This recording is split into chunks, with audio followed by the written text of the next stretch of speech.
I was 28, a copywriter with a desk near the printer and a habit of apologizing before I shared an idea. This may be nothing, I'd say. Maybe this is too simple. You can ignore this, but Lauren hated that. I knew because one Tuesday morning, in a conference room overlooking the river, she stopped me halfway through a sentence and said, "Connor, never invite people to dismiss you before they've even heard you." The room went quiet. My face got hot. I nodded like she had handed me a legal document. Yes, sorry. Her eyes stayed on me. And don't apologize for understanding the assignment. That was Lauren, sharp enough to cut, but not always in the direction you expected. She was in her early 40s, always in clean lines, dark blazers, low heels, no wasted movement. Managing director.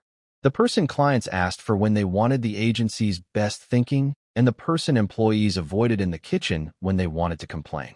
She knew when a campaign had no spine. She knew when a deck was hiding weak strategy under pretty slides. She knew when someone was pretending to be prepared. And for some reason, I still don't fully understand. She picked me to come with her to Milwaukee for an overnight pitch. The client was a national restaurant group trying to rebuild its image after years of looking like every airport bar in America. I had written most of the campaign language, but I assumed one of the senior people would present it. Instead, Lauren walked by my desk at 6:10 on a Thursday evening and said, "Pack a bag. Train leaves at 7:30 tomorrow morning." I looked up from my laptop. Me? No. Connor, the ficus behind you. I actually turned halfway before I realized she was kidding. Maybe. The trip was tense from the start because I kept trying to act like I traveled with managing directors all the time. I did not. On the train, I opened my laptop, closed it, opened it again, and pretended to review notes I already knew by heart. Lauren sat beside the window with a printed deck, marking pages with a black pen. At one point she said, without looking over, "You can breathe at a normal rate. It won't hurt the presentation." I'm breathing normally. You're breathing like someone diffusing a bomb. I laughed once, too loud, then shut up. The meeting prep ran late. The client wanted changes. The designer called in with a migraine. By the time we reached the hotel that evening, I felt like my brain had been squeezed dry. The lobby was all soft lighting, fake plants, and business travelers pretending not to be tired. Lauren gave her name at the front desk. The clerk typed, smiled, stopped smiling, typed again. "I'm so sorry," he said. Lauren didn't move. "For what?" "There seems to be an issue with the reservation. We have one room under Hayes, but not two." I felt my stomach drop. Lauren blinked once. "Then add the second room." "I would, but we're fully booked. There's a conference in town." I waited for the temperature in the lobby to fall 10 degrees. I expected Lauren to ask for a manager, demand a solution, maybe turn that poor guy into dust with one sentence. Instead, she said, "What kind of room?" "2 queen beds." "Clean." "Yes, ma'am." "Then we'll take it." My head snapped toward her. She took the key cards like this was no different from choosing a font size. "Connor, we have 8 hours of work left and a 9 a.m. pitch. I trust we can both survive a room with 2 beds." "Right," I said. "Yes, completely. Of course." The elevator ride felt about 6 years long. The room was ordinary.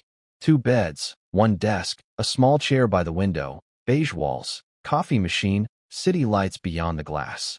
Lauren rolled her suitcase to the far bed and placed her laptop bag on top of it. "Ground rules," she said. "Okay. You take the desk first. I'll review the financial slides on the bed. No strange behavior. No dramatic discomfort.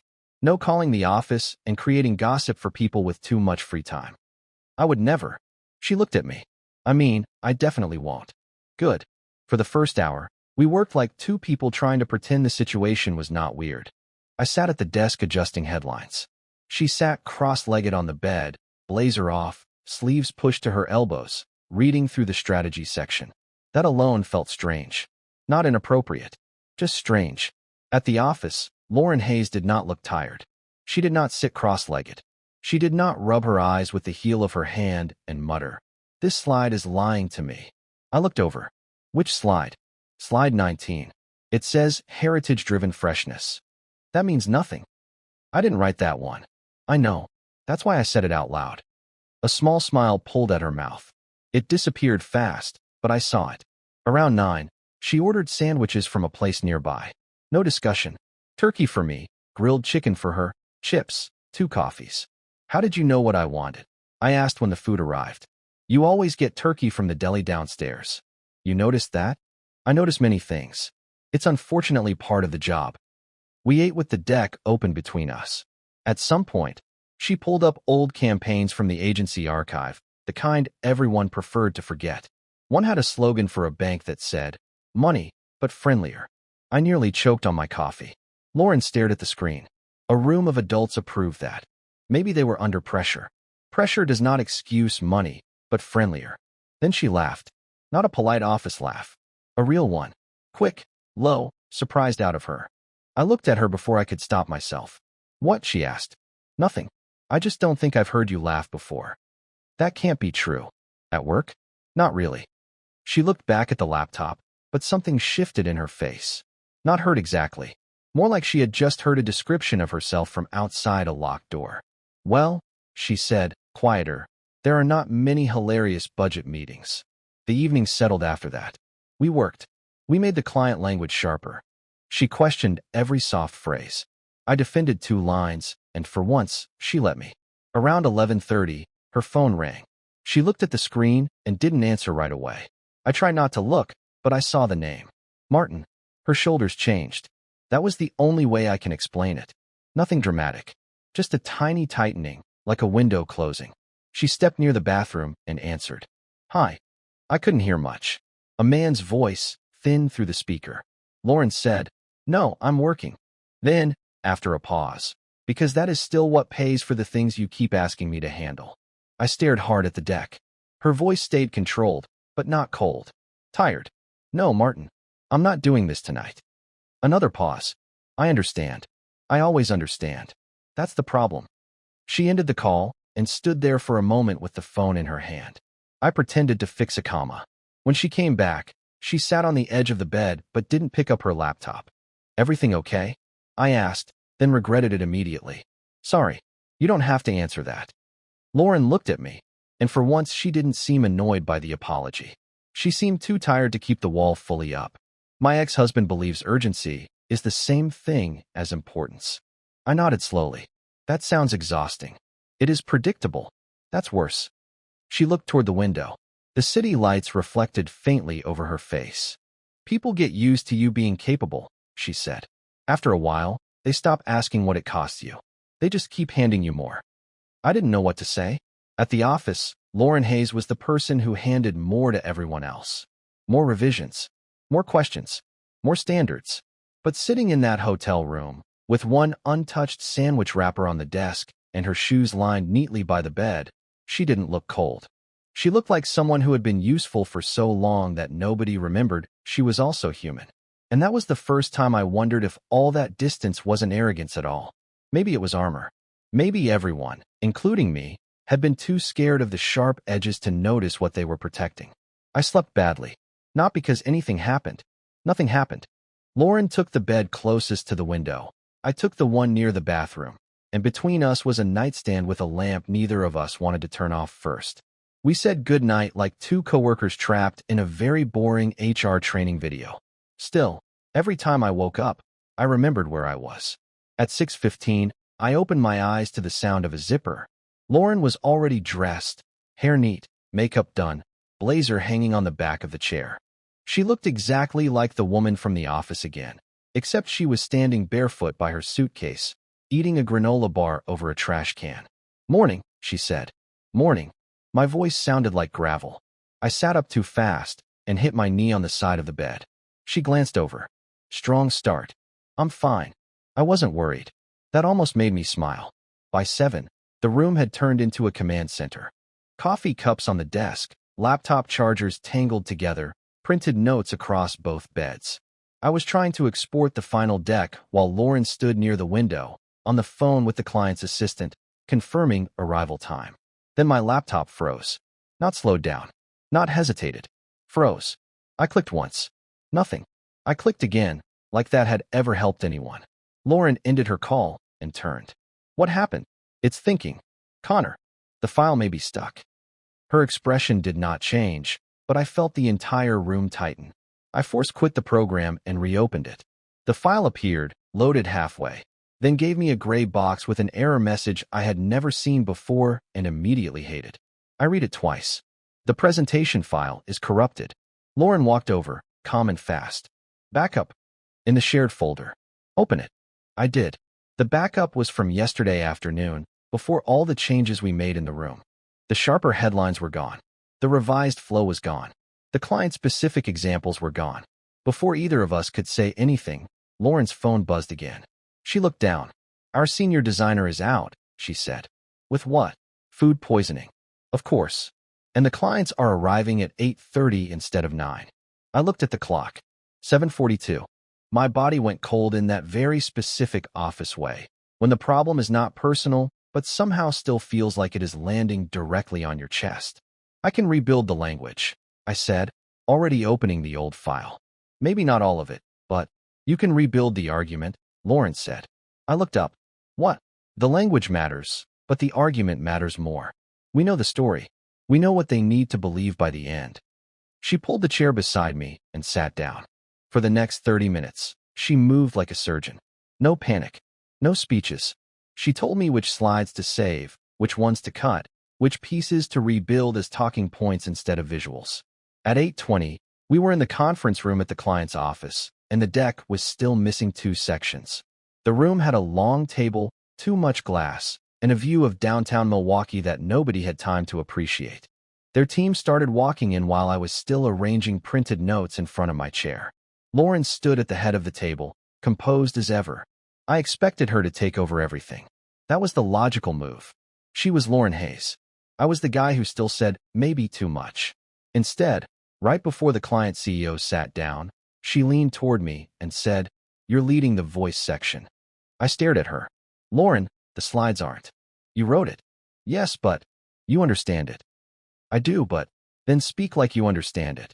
My mouth went dry. In front of them? No, Connor. In the hallway to the vending machine. She turned away before I could argue more. The meeting began with Lauren doing what Lauren did best. She set the frame. She made the problem sound clear, urgent, and solvable. She did not mention the corrupted file. She did not apologize for the thinner visuals. She made every slide feel intentional. Then she looked at me. "Connor is going to walk you through how this brand should sound in public." Every face turned. For 1 second, I nearly stepped outside myself. I saw the room the way I always saw rooms like that. Older people, better titles, expensive watches, clean notebooks, all waiting for me to prove I belonged there. My instinct was to soften myself before anyone else could do it. This may not be perfect. This is just a thought. You can ignore. But Lauren was standing beside the screen, watching me like she already knew I would not fail. So I started. Not perfectly. My first sentence came out too fast. I had to stop, take a breath, and begin again. But then I found the thread. I told them their brand had been speaking like a company trying to be liked by everyone at once. I told them people did not need another casual restaurant pretending to be their best friend. They needed clarity, warmth without fake excitement, confidence without corporate gloss. The CEO leaned forward. Their marketing director wrote something down. I kept going. At one point, a man from finance challenged the line I had written for the campaign. "Good food, no performance." He said, "That sounds almost too plain." My chest tightened. I was ready to back away from it. Lauren spoke before I did. "Plain is not the same as weak," she said. That line works because Connor understood something this category keeps missing. Customers are tired of being shouted at. Then she looked at me again. I picked it up from there. By the end, the room had changed. You could feel it. The clients were asking better questions. They were testing the idea, not dismissing it. When the CEO finally closed his notebook and said, "This is the first version that sounds like us," I had to look down at my notes so I would not grin like an idiot. Afterward, in the elevator, Lauren said nothing. I lasted about 8 floors before I cracked. "Was that okay?" She turned her head slowly. I corrected myself. "No. Sorry. I mean, Connor." I shut up. It was more than okay. The elevator doors opened. That was all she said, but it landed harder than a paragraph of praise from anyone else. Our train back to Chicago was delayed for almost 2 hours. The station was crowded, bright, and full of people pretending not to be annoyed. Lauren checked the board once, then pointed toward a small cafe near the end of the concourse. "We wait there." She bought coffee before I could offer. We sat at a tiny table with uneven legs. For a while, neither of us talked about the meeting. I watched commuters drag bags across the floor. Lauren answered 3 emails, then closed her laptop like she was forcing herself to stop. An older man at the next table was struggling with his phone, tapping the screen with one finger and looking around like he hated needing help. People kept passing him. Lauren noticed before I did. She stood, walked over, and said, "Are you trying to find your ticket?" He looked embarrassed. "My daughter sent it to me, but now it's gone." "It's not gone. It's hiding." She took the phone only after he offered it, found the email, enlarged the barcode, and showed him how to save it to his wallet. Her voice was calm, clear, and patient in a way I had never heard in a conference room. "There," she said. "Now it can't run away from you." The old man laughed. "You're a lifesaver. Just organized," she said, and came back like nothing had happened. I looked at her. "What?" she asked. "You didn't make him feel stupid." Her face changed a little. "Why would I? A lot of people do." She stared into her coffee for a second. "My father hated asking for help near the end," she said. "Not because he was proud. Because people became louder when he didn't understand something, as if volume was kindness." I didn't know that about her. Nobody at work knew things like that about her. She kept her eyes on the cup. Efficiency became useful to me. Professionally, it made people stop testing every decision. It made rooms move faster. And personally, her mouth lifted, but it wasn't really a smile. Personally, it made people assume I didn't need much. The station noise filled the silence between us. I thought about the night before. The phone call. The way she had said people kept handing her more. I thought about that meeting room and the way she had handed something to me too, but differently. Not a burden. A chance. "I don't think I've ever had someone do that before," I said. "Help an old man with a ticket?" "No. Trust me," before I was sure I deserved it. Lauren looked at me for a long moment. Then she said, "Confidence is not a personality trait, Connor. It is often evidence. Someone lets you stand where it matters, and you survive it. Then your brain has proof." I sat with that. Outside the cafe window, our train finally appeared on the board. Delayed, but coming. For the first time in a long time, I didn't feel like I was sneaking into a room where everyone else belonged more than I did. I had stood there, in front of the client, with Lauren Hayes beside me, and I had not disappeared. And the strangest part was, she didn't seem surprised at all. Back at the office, I expected everything to return to normal. That was what made sense. The trip had been weird because of the hotel room, the broken deck, the delayed train, and too much coffee under bad station lighting. Once we were back at Westbridge and Cole, Lauren would become MS. Hayes again.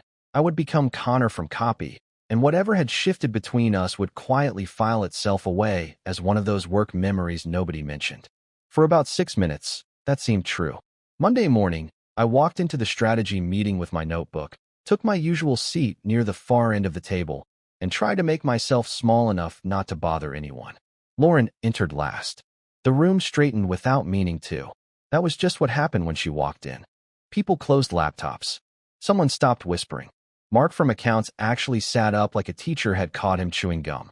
Lauren placed her folder at the head of the table and said, "Before we begin, Connor will walk us through the voice direction that landed with Granger Foods." I froze. Across the table, 2 senior copywriters looked at me like I had taken something from their desks. I glanced at Lauren, waiting for some escape route. She only opened her notebook. So I talked. At first, I sounded stiff. I could hear myself doing it, using safer words than I wanted, trying to be impressive instead of clear. Then Lauren interrupted. "Not the polished version," she said. "The useful version." A few people shifted in their chairs. I looked down at my notes, then closed them. "The client was tired of sounding like they were begging to be liked," I said. "So we stopped writing like hype was a strategy." Lauren's pen moved once across the page. That was all. But somehow it gave me room. After that, things changed in ways nobody announced. Lauren started asking for my opinion in meetings before the room had already decided what it thought. She did not praise me in a big way. She never leaned back and said, "Great job, Connor," like a manager in a training video. She just made space and expected me to fill it. What does Copy think? Not, "Does anyone from Copy have a thought?" Not, "Connor, can you maybe add color?" Just, "Connor?" The first few times, people looked surprised. Then they looked annoyed.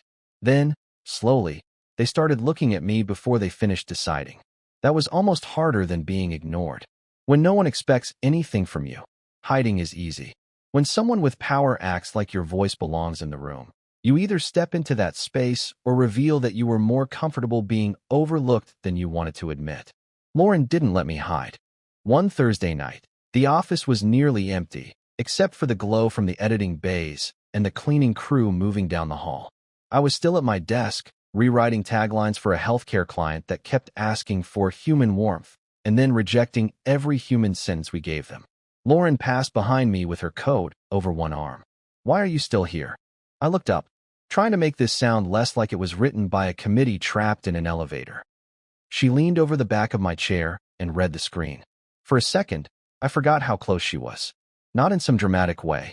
It was just the smell of her coffee, the edge of her sleeve near my shoulder, the fact that outside the conference rooms she seemed less like a title and more like a person who also stayed too late. "This line," she said, pointing. "Keep it. That one." "Yes." I thought it was too quiet. It's honest. Quiet and weak are not the same thing.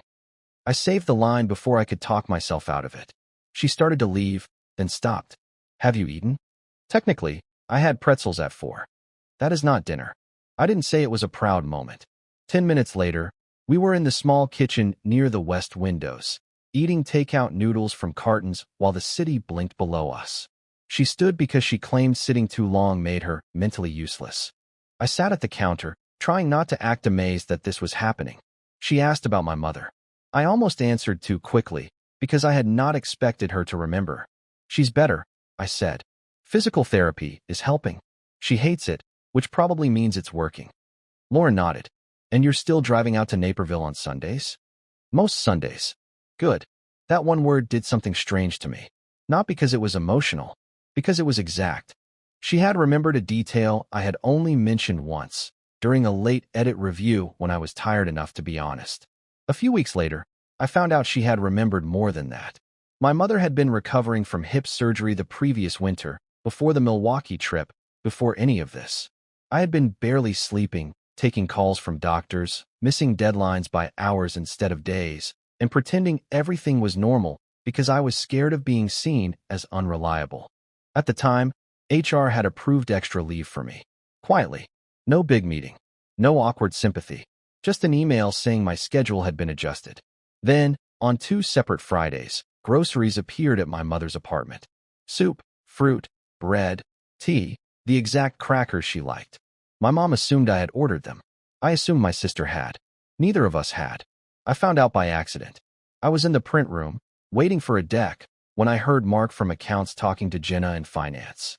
"I still don't get why Hayes protected him," Mark said. "Last year, the board wanted him gone. Too distracted, too slow, whatever.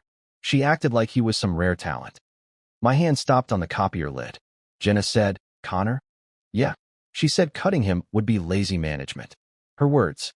I stood there, not breathing right. Mark laughed under his breath. "Must be nice, having Lauren Hayes decide you're worth saving." I walked out before they saw me. For the rest of the afternoon, I couldn't focus. Every meeting felt far away. Every sentence on my screen looked like it belonged to someone else. The board had wanted me gone. Lauren had known. Lauren had defended me. And she had never told me. That evening, I found her in conference room 3, alone with a stack of investor notes. The agency was under pressure that month. A big retail client was threatening to move to another firm, and everyone above a certain title looked like they were sleeping with one eye open. I stood in the doorway. She didn't look up.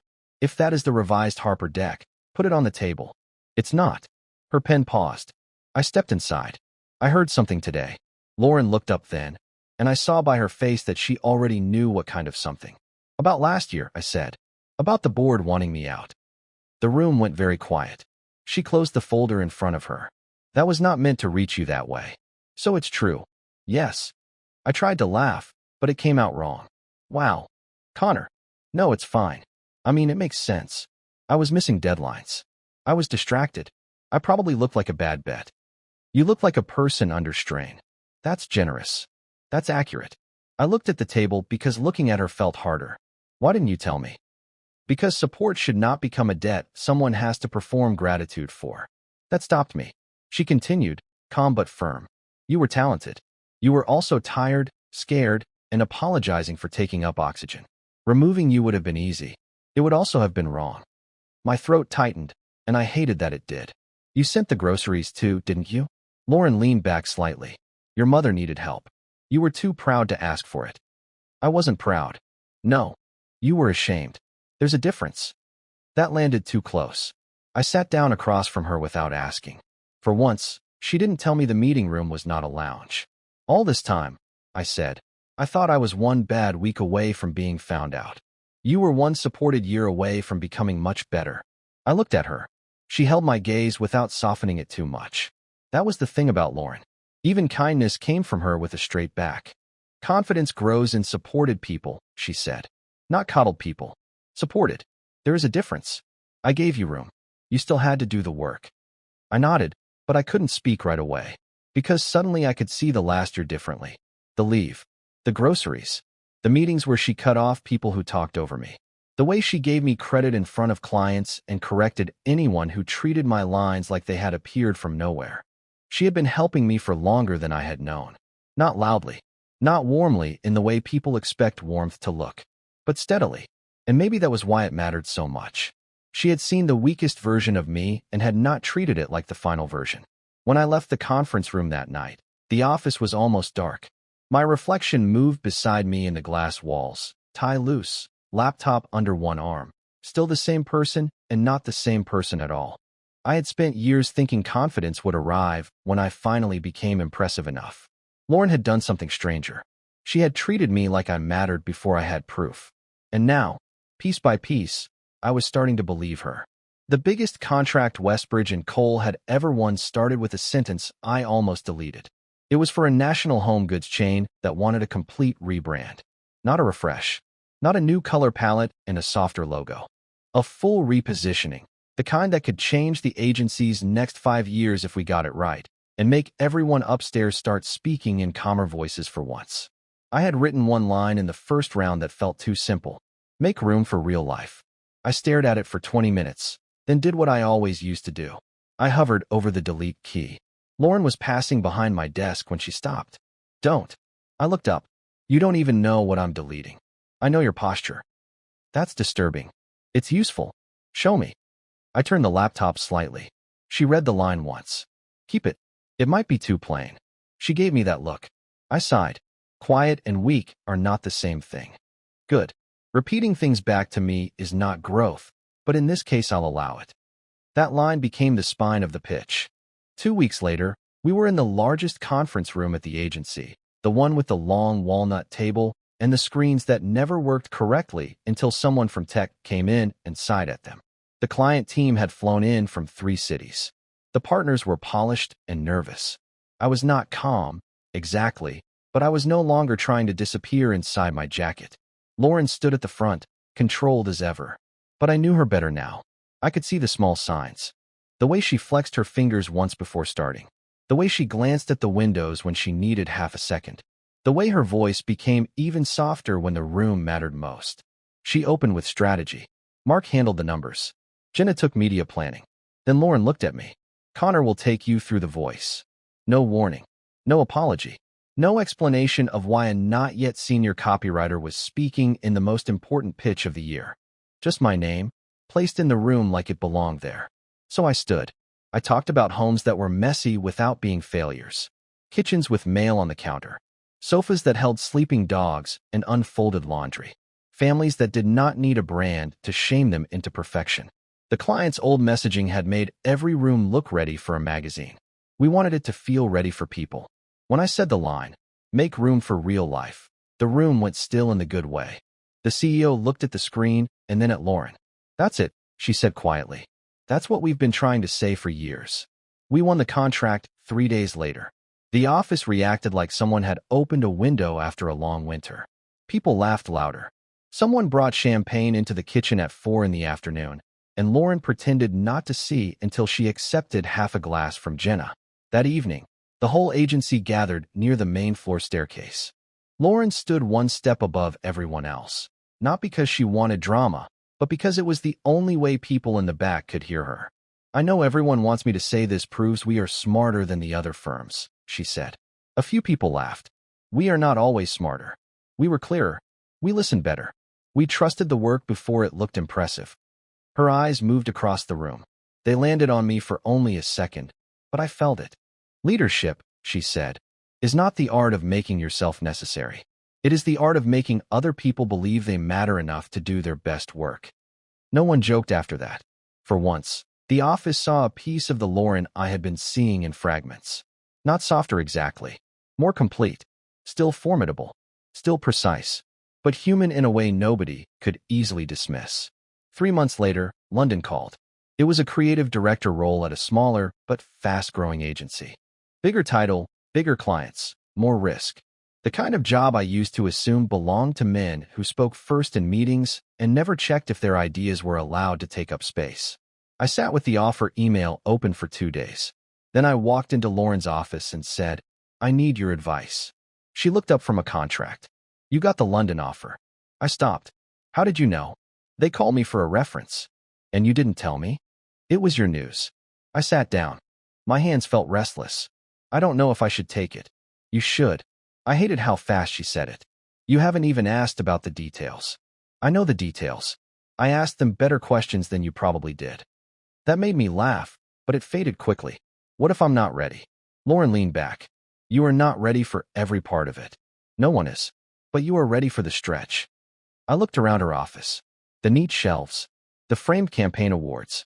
The view of Chicago behind her, gray and bright at the same time. "It feels wrong leaving now," I said. "After everything. After you backed me." Her face changed, just a little. "Connor," she said, "I am your manager, not your owner." I looked down. She continued, "If my support only taught you to stay where I could see the result, then I failed." "You didn't fail. Then don't make me act like I did." That was Lauren too. Even goodbye came with a standard. On my last day, she didn't make a speech about me. She would have hated that, and honestly, so would I.